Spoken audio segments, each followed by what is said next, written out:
본능적인 욕구마저도 윤리와 도덕적 관념으로 절제하며 제한하고 옳고 그름을 분별하여 행동을 스스로 제한시키는 행위는 인간이 갖추어야 할 기본적인 인간다움이라고 말할 수 있을 겁니다. 본능도 때로는 절제돼야 한다는 말입니다. 인간의 욕구도 때로는 우리 스스로가 제한할 수 있어야 한다는 말입니다. 만일 자기가 무엇을 하든 자유이며 권리라고 생각해요 조절되지 않는 감정과 이기적인 행동을 한다면 짐승과 무엇이 다르겠는가 하는 겁니다. 자유와 권리가 자기가 하고 싶은 건 무엇이든 할 수 있다라고 하는 걸 의미하는 것은 아니라는 말입니다. 짐승은 본능으로 하지요. 좋으면 좋다, 싫으면 싫다. 그 외에는 본능적으로 살아가는데 우리 사람도 본능적인 감정과 생각에 치우쳐 살아간다면 뭐가 다르겠냐는 거죠. 짐승과 사람이 다른 것은 절제할 줄 알고 인내할 줄 알고 견딜 줄 알고 무엇이 옳고 무엇이 그릇된지를 분별할 줄 아는 구별할 줄 아는 그런 지혜, 그런 지식, 그런 힘이 우리 사람에게 있기 때문에 짐승과 다른 것입니다. 그리스도인에게 자칫 오해하기 쉬운 문제가 예수님이 용서와 사랑으로 얻은 죄로부터 자유라는 개념인데 우리가 진리 안에 자유를 얻었다. 성령 안에 자유를 얻었다. 우리는 자유로운 사람이 되었다. 라고 하는 말들을 합니다. 그런데 이 자유라고 하는 개념이 오해하는 사람이 참 많다라는 말이에요. 어떤 사람은 이 자유가 하나님이 주신 그리스도인에게 준 이 자유가 어떤 죄를 짓거나 혹은 악행도 상관없다거나 혹은 이미 용서받았기 때문에 죄를 지어도 괜찮다라고 생각하는 그렇게 이해하는 경우들이 간혹 있습니다. 그러나 그리스도인에게 말하는 이 자유는 그렇지 않습니다. 그리스도인의 자유라고 하는 건 그냥 죄를 지어도 괜찮고 이미 내가 하나님이 우리를 죄 용서했으니까 내가 어떻게 살아도 상관없다 것이 아니라 예수님의 말씀과 구속의 은혜 안에서 누리는 자유입니다. 이게 진짜 자유예요. 그러니 진정한 자유, 그리스도인이 누리는 이 자유라고 하는 것은 오히려 더 엄격한 하나님의 말씀을 따라 살아가는 그 순종과 더 높은 수준의 거룩한 생활을 통해서 얻어지는 것, 오히려 그렇게 살아가야 하는 것이 자유예요. 법이 없이 그냥 내가 원하고 내가 바라는 그 어떤 삶을 살아내는 것은 그건 자유가 아니라 방종이지요. 그리스도인에게 주어지는 자유는 죄를 지어도 무조건 다 하나님이 용서해 주니까 내가 어떤 허물이 있어도 그냥 기도하면 되니까 그게 자유가 아니란 말입니다.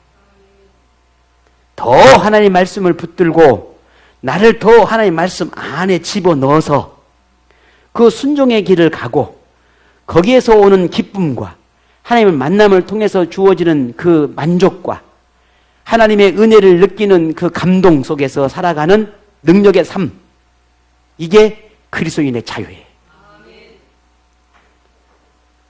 그런데 그리스도인에게 허락된 이 자유에 대한 오해가 오늘 우리에게도 있지만 그런 오해 때문에 비롯된 많은 문제가 고린도 교회 안에서도 있었다는 말입니다. 무엇보다 심각한 문제는 인간의 본능적인 욕구 중에 하나인 성적인 욕구에 대한 관대함이 고린도 교회 안에 만연했는데 이런 것으로 인해서 쾌락을 쫓는 풍토가 만들어졌다는 겁니다. 지금 우리의 생각, 지금 현대 우리의 생각으로 어떻게 그럴 수 있을까라고 하는 조금 이해가 되지 않는 부분도 있을 수 있겠지만 그런데 그 당시로 돌아가게 되면 충분히 그럴 만한 이유가 있었습니다.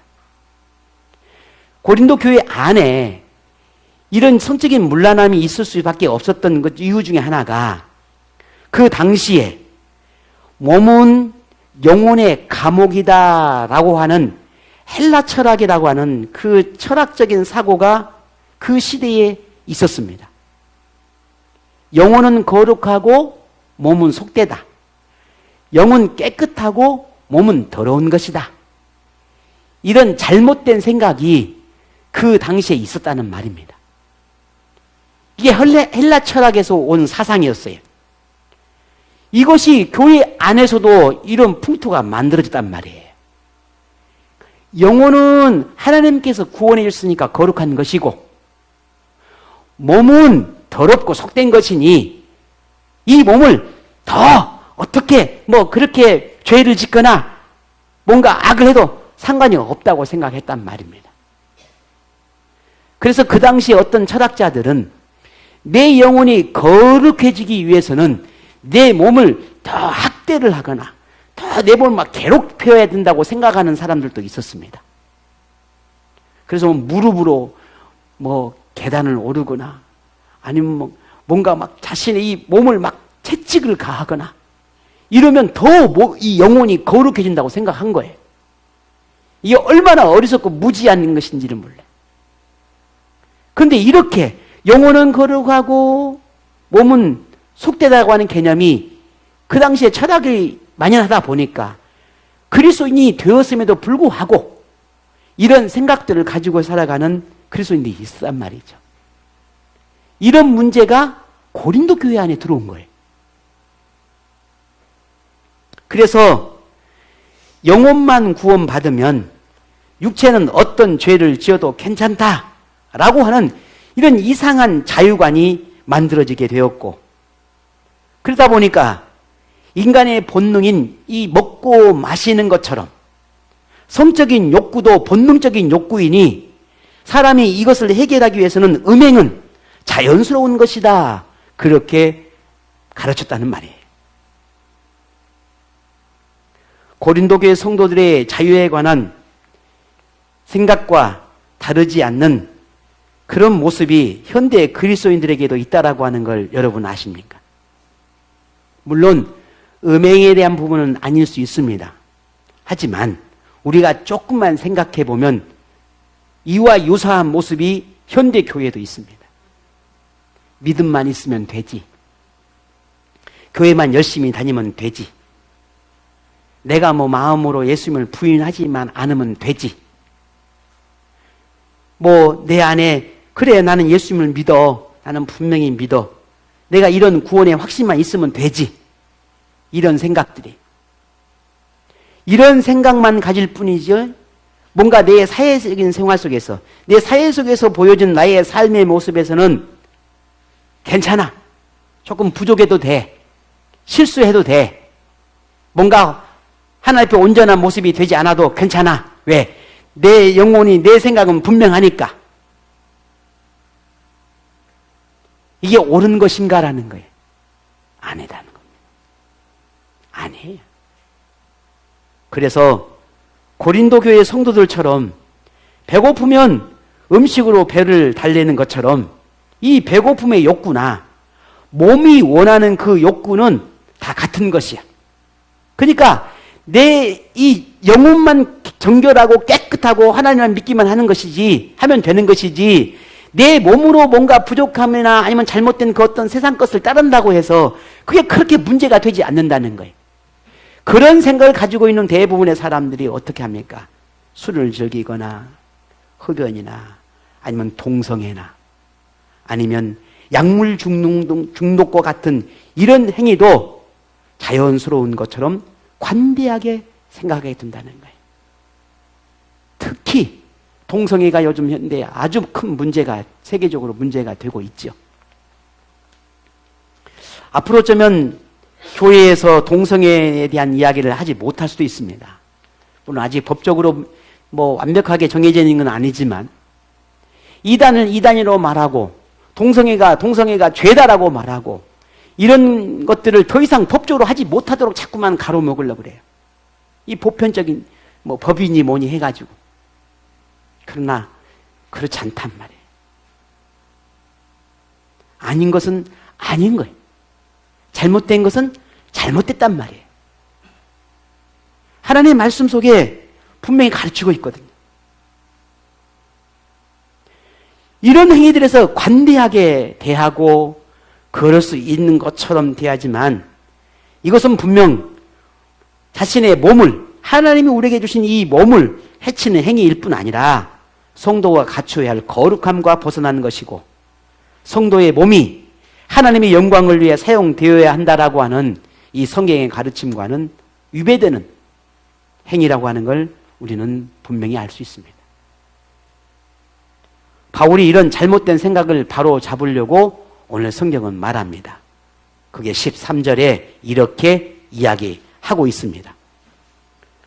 음식은 배를 위하여 있고 배는 음식을 위하여 있으나 하나님은 이것저것을 다 폐하시리라. 몸은 음란을 위하여 있지 않고 오직 주를 위하여 있으며 주는 몸을 위하여 계시니라. 내 것으로 여겼던 몸, 이것이 다 내 것인 것처럼 생각했던 것. 그런데 이게 이 몸도 생각도 마음도 영혼도 다 모두가 내 것이 아니라 하나님의 것이라는 거예요.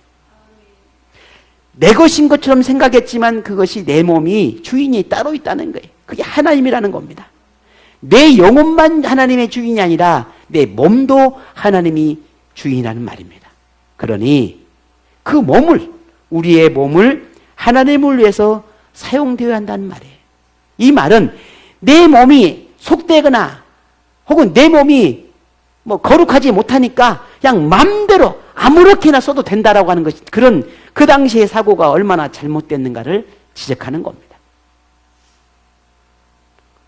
오늘 본문을 보면서 주목해야 할 부분은 영은 거룩하고 몸은 속되다 하고 죄로부터 자유를 얻었다라고 하는 이 가르침을 잘못된 이해로 인해서 잘못된 신앙관을 만들어지고 그 잘못된 신앙관이 결국 자신의 타락한 생활을 정당화해야 하는 그런 고린도 교회를 향해서 성도의 몸은, 오늘 우리의 몸이 얼마나 가치 있고 얼마나 귀하고 얼마나 소중한지를 깨닫게 합니다. 그러니 오늘 우리 몸을 함부로 사용하면 안 돼요. 오늘 우리 몸을 뭐 속되지 않아요. 그냥 귀하고 나를 사랑해야 돼. 하나님 주신 이 피조물, 우리 몸을 사랑하고 아껴야 돼. 이게 오늘 우리가 볼 수 있는 이 성경 속에서 보여주는 매우 중요한 교훈 중에 하나입니다. 본문과 조금 다른 부분이 있긴 한데 역사 속에서 보게 되면은 이런 몸이나 아니면 인간의 그 욕구를 이용해서 타락의 삶을 살아내는 그런 많은 교회와 혹은 역사적인 그런 사건들이 참 많이 일어났지요. 특히나 교회를 중심으로 많이 일어났으니까요. 그런데 최근에 여러분이 혹시 아시는지 모르겠어요. 최근에 지난 11일입니다. SBS 그것이 알고 싶다. 뭐 알잖아요, 여러분 다. 이 방송을 통해서 한 교회가 방송이 됐는데, 알려졌는데 충격적인 사실이에요. 최근이죠. 경기 시흥에 있는 한 교회가 이게 이제 세상에 드러났습니다. 그 교회에 다니는 한 성도가 죽음을 맞게 되고, 그 죽음을 맞게 되는 그 이유가 그 교회의 목사가 성착취를 하고 또 그렇게 타락한 그런 모습이 보여지면서 그게 이제 세상으로 드러났단 말이에요. 더 큰 문제는 뭐냐면 그 교회를, 이름은 바뀌지 않지만 그 교회를 다니는 성도들 가운데 유명 연예인도 있었다라고 하는 것 때문에 이 교회가 이제 최근에 드러나게 된 거예요. 문제는 이 목사가 주장하는 그 교리, 주장하는 내용 중에 하나가 다바크라고 하는 단어가 성경에 나오는데 연합하다라는 의미예요. 우리가 번역을 할 때는 연합하여 뭐 하나가 된다, 연합한다 이런 표현으로 우리 성경에는 번역이 됐어요. 근데 이것은 이 목사가 육체적인 연합을 의미한다 라고 이렇게 그렇게 가르쳐서 성관계를 정당화하고 이것을 결코 범죄가 아니다라고 가르쳐서 그렇게 교회 안에서 이런 엄청난 신도들 간에 이런 성관계를 정당화하는 그런 일들을 했고 성착취가 이루어지는 그런 교회로 돼서 그렇게 소문이 나고 그렇게 알려져서 이제 세상에 드러났죠. 하나님의 말씀이 왜곡시키고 말씀을 제대로 이해하지 못하고 가르치는 목사나 세상에서 그를 목사라고 어디서 목사가 됐는지는 모르나 목사라고 하는 이름으로 교회를 세우고 그렇게 해서 하나님의 이름을 망령되이 일컫는 이런 현실적인 문제를 보면서 참 이거 어떻게 세상을 바라봐야 할까라고 하는 어떻게 교회가 하나님의 이름을 파는 이 교회가 돼서 거룩한 하나님의 이름을 이렇게 망령되게 할까라고 하는 정말 교회가 어디를 향해 가고 있는지 무엇을 해야 되는지 왜 다 교회 할까 이런 참 가슴을 치는 일들이 자꾸만 일어나니 참 너무너무 마음이 아파요. 이게 세상으로 드러나니 세상 사람들은 또 말할 겁니다. 어떻게 교회가, 어떻게 목사가. 그러니 점점 더 복음은 닫혀가고 교회의 문도 닫혀가고 아무리 우리가 전도하고 진리라고 말하는 이걸 외치고 말을 한다 한들 이미 그들이 귀에 이게 닫아버리고 마음을 닫아버린 그들에게 어떻게 하나님을 말할 수 있겠냐 말. 진리라고 말한다고 한들 하나님의 나라가 있고 하나님의 거룩함을 이야기하고 하나님의 영광을 이야기한들 세상에 비춰지는 이런 악함의 모습들이 어떻게 우리의 이 진리가 그들 가운데 선포될 수 있겠냐는 거예요. 그런데 또 생각해 보면 그러니까 우리가 더 외쳐야 되지 않을까라는 생각이에요.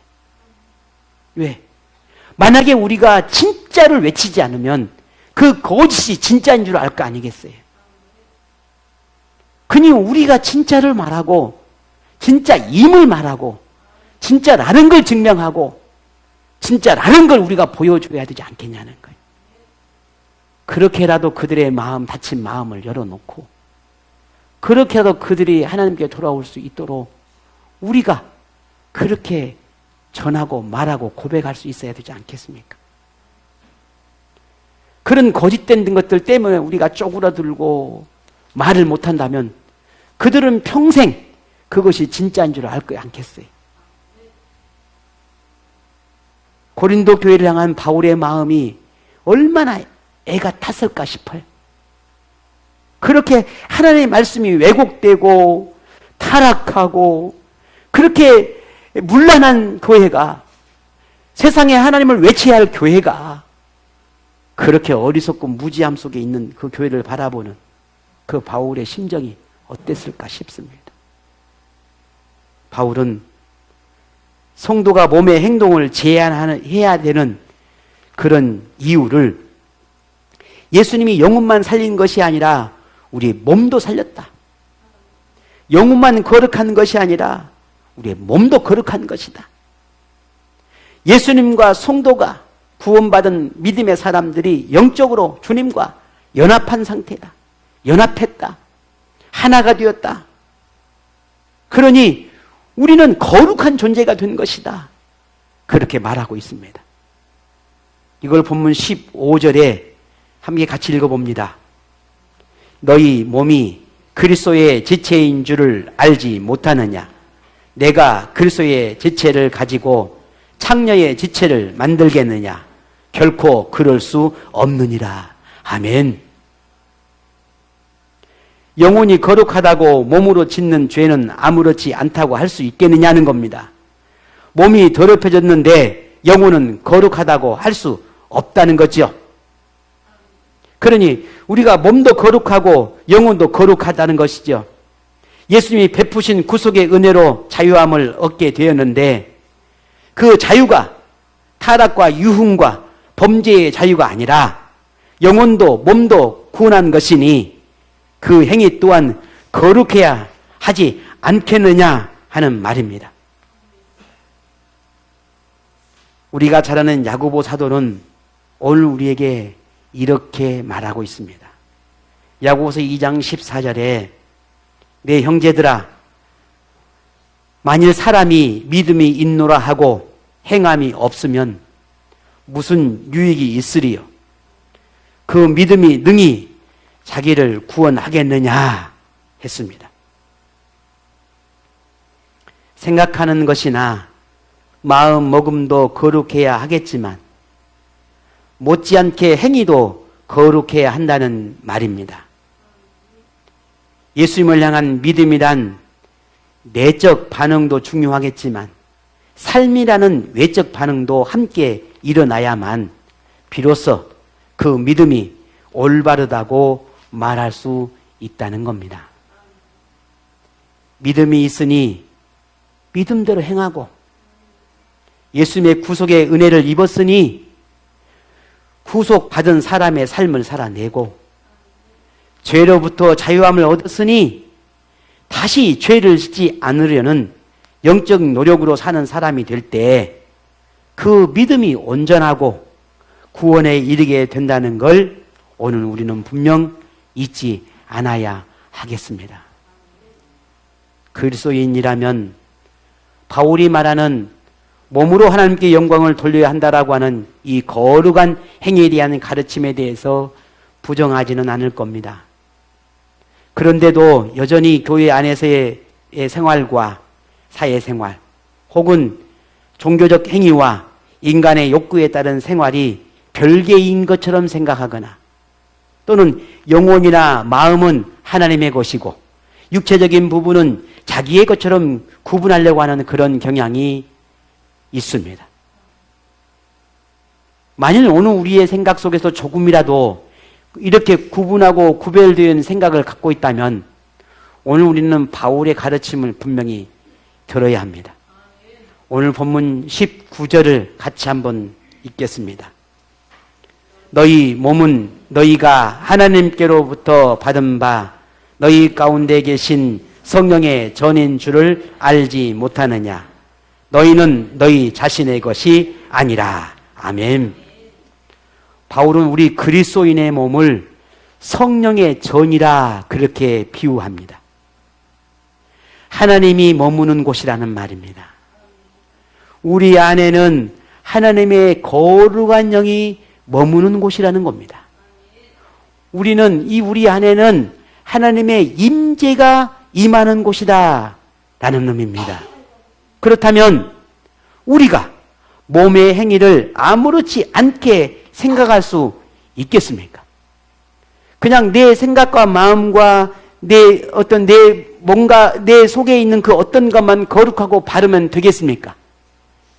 내 육체적인 삶은 내가 보여지는 내 믿음의 혹은 내 삶의 사회 속에서 묻어지는 나의 삶은 그냥 그렇게 대충 상관없이 그저 세상 사람들과 상관없이 그렇게 살아도 되겠는가라는 거예요. 그렇지 않다는 겁니다. 영혼과 몸, 믿음과 행위, 신앙생활과 사회생활을 구분하고 구별하는 건 옳지 않다라는 말입니다.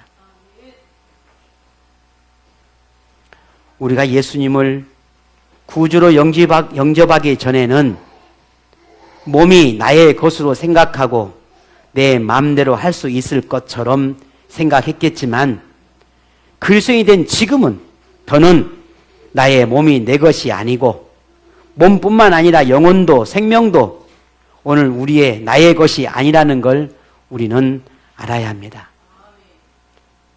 내 것이 아니에요. 아무것도. 그 어떤 것도 내 것은 없습니다. 우리는 흔히 이런 말을 합니다. 빈손으로 왔다가 빈손으로 간다. 뭐 이런 말도 하죠. 왜? 내 것이 아니니까. 우리 몸도 마찬가지죠. 세상에 몸뚱아리 갖고 태어났지만 손가락 하나, 발가락 하나, 호흡하는 거 하나, 머리카락 하나, 그 어느 것 하나 내 것은 없습니다. 다 하나님이 주셔서 이 땅에 온 것입니다. 하나님의 것이에요. 그래서 바울이 네 것이 내 것이 아니야. 네 몸도 내 것이 아니고 내 영혼도 내 것이 아니야. 내가 가지고 있는 모든 것이 내 것이 아니야. 라고 하는 그 의미 속에서 왜 나는 내 것이 아닌가에 대한 분명한 가르침을 오늘 본문에 이렇게 이야기합니다. 20절입니다. 같이 보겠습니다. 값으로 산 것이 되었으니 그런즉 너희 몸으로 하나님께 영광을 돌리라. 아멘. 하나님께서 우리를 위해 예수님의 생명으로 값을 지불하고 영원한 심판, 영원한 죽음, 지옥의 형벌에서 구원했다라고 하는 것을 우리가 잊지 않아야 하겠습니다. 그 어떤 그 무엇으로도 우리의 생명을 살 수 있는 돈의 가치는 없습니다.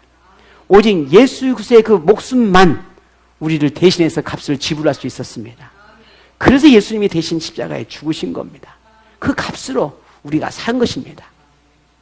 그렇다면 우리가 삶이 어떻게 하겠습니까? 이제 우리는 물어봐야 합니다. 내가 그리스도인 된 자로서 나는 어떤 삶을 살아야 되는가? 내 몸의 주인이 하나님이라면, 내 몸이 하나님의 영이 거하는 성전이라면, 내 몸으로 하나님께 영광을 돌려야 한다면 나는 무엇을 해야 하는가? 나는 어떻게 살아야 하는가? 우리는 물어야 됩니다. 오늘 바울을 통해서 그 해답을 찾습니다. 본문 18절입니다. 나는 무엇을 할까? 18절 같이 봅니다. 음행을 피하라. 사람이 범하는 죄마다 몸 밖에 있거니와 음행하는 자는 자기 몸의 죄를 범하느니라. 아멘.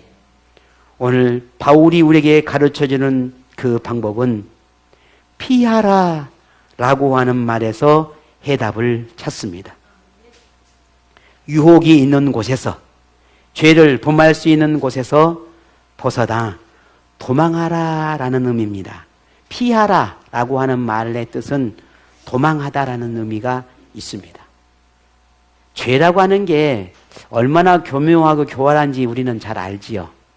내 머리나 내 생각 속에서는 이거 안 되는데 하는데 그걸 하고 있단 말이에요. 이게 죄의 이 교활함 때문에 그래요. 그 힘 때문에 그래요. 죄는 우리보다 훨씬 강해요. 그래서 그게 우리 안에 찾아오게 되면 안 되는데, 하면 안 되는데, 이래야 되는데 한데도 하지 못하고 있는 우리의 모습을 발견해요. 그게 죄라고 하는 힘입니다.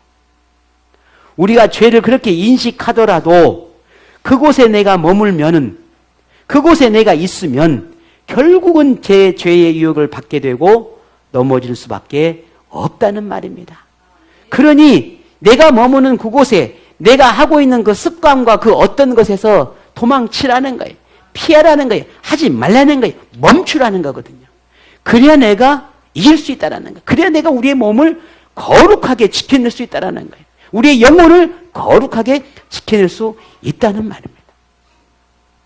그러면 맨 도망만 치면 되는가? 아니죠. 우리는 조금 더 적극적인 행동이 필요합니다. 적극적인 행위가 필요합니다. 적극적인 삶이 필요합니다. 우리의 몸을 하나님의 영광을 위해 쓰임 받도록 드림의 행위가 드러나야 한다는 말이지요. 내가 가지고 있는 여러분 너무 귀한 우리 주부들이 칼을 하나 구매했다 하십시다. 칼을 내가 맛있게 요리를 해가지고 우리 아이들과 남편을 좀 맛있게 요리를 해줘야 해서 칼을 하나 쫙 준비했어요. 근데 가만히 생각해 보니까 이 칼이 너무 아까워 쓰려니까. 너무 비싸단 말이에요. 그러면 쓰면 닳아질 거고 언젠가는 이게 하다 보면 안 들으면 또 갈아야 되니까 닳아지지 않을까 라고 생각해서 처음에 생각은 요리를 맛있게 하려고 했는데 너무 쓴 게 아까우고 해서 이걸 잘 보관해낸다 하십시다. 보관만 하면 그 칼의 역할이 돼요? 부지런히 써야죠. 그래서 저는 제 아내가 맛있게 음식을 만들어 달라고 칼 하나만큼은 제가 잘 갑니다. 예, 맛있게 해달라고 칼을 잘 갈아줘요. 예, 칼이라도 갈아줘야 이게 맛있는 음식을 만들어 줄 거 아니에요. 그잖아요. 이렇게 힘들게 칼인지 톱인지 모르게 하고 있으면 얼마나 힘들어요. 그쵸? 그러니까 하기 싫죠. 그래서 내가 칼을 잘 갈아줘요. 우리의 삶이 적극적인 삶이 드러나야 한다는 말이에요. 피하고 도망가는 것이 아니라 내가 결단하고 내가 뭔가를 도전하고 내가 뭔가 동기를 얻어서 앞으로 나아가는 그런 우리의 행위가 있어야만 비로소 우리의 삶에 건강하고 믿음의 삶을 살아낼 수 있다는 말입니다. 그래서 로마서 6장 13절에 바울은 우리에게 이렇게 교훈합니다. 우리는 이 말씀을 좀 아멘으로 고백했으면 좋겠습니다. 로마서 6장 13절을 같이 한번 찾아서 읽어 보았으면 좋겠네요. 로마서 6장 13절입니다. 로마서 6장 13절 또한 너희 지체를 불의의 무기로 죄에게 내주지 말고 오직 너희 자신을 죽는 자 가운데서 다시 살아난 자 같이 하나님께 드리며 너희 지체를 의의 무기로 하나님께 드리라. 아멘.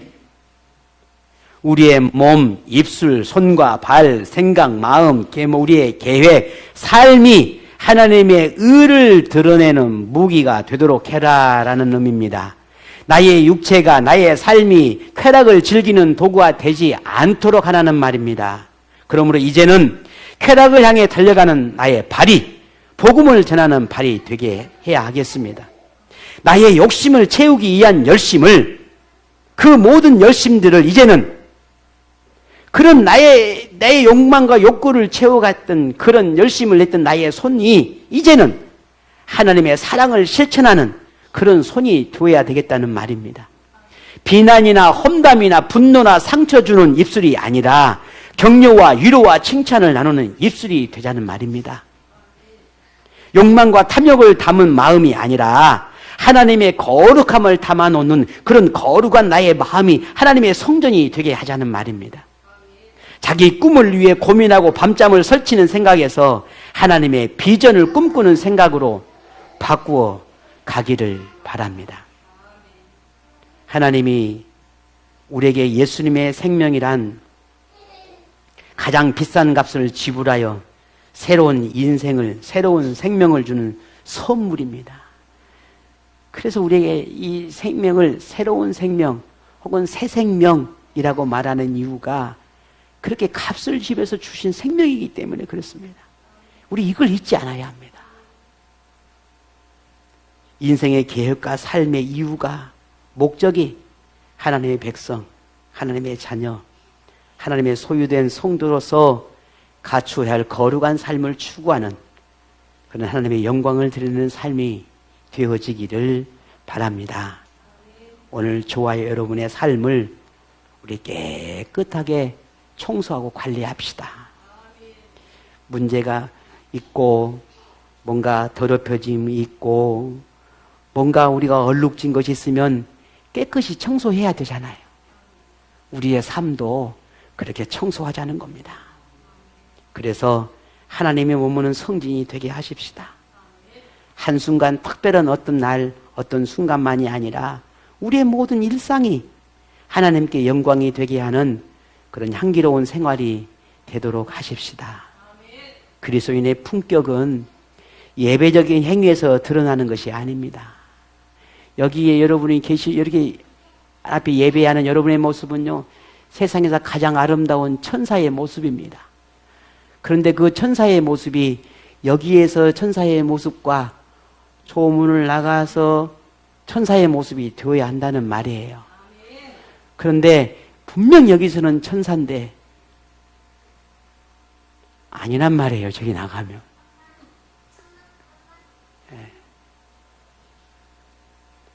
여기든 우리가 예배의 모습처럼 하나님 앞에 예배적인 그런 우리의 모습처럼 우리가 머무는 모든 삶에서도 그런 삶으로 드러나야 하겠다는 것입니다. 구원을 선물로 주신 예수님의 그 은혜가 귀함을 알고 더는 오늘 저와 여러분의 인생이 오늘 여러분의 것이 아니라 내 것이 아니라 하나님의 것이다. 하나님의 것이다. 라고 하는 걸 늘 생각하고 세상 사람과 구별되지 않는 아직도 끊어내지 못하는 그런 습관이나 행위가 있다면 우리가 피하고 그리고 더 적극적으로 하나님을 가까이 하고 영적인 삶을 살아내기 위해서 노력하는 그런 삶이 오늘 저와 여러분에게 일어나기를 원합니다. 오늘 그런 여러분에게 유혹을 이겨내고 믿음 안에서 누리는 진정한 자유를 얻는 그런 행복한 그리스도인이 되기를 주의 이름으로 축복합니다.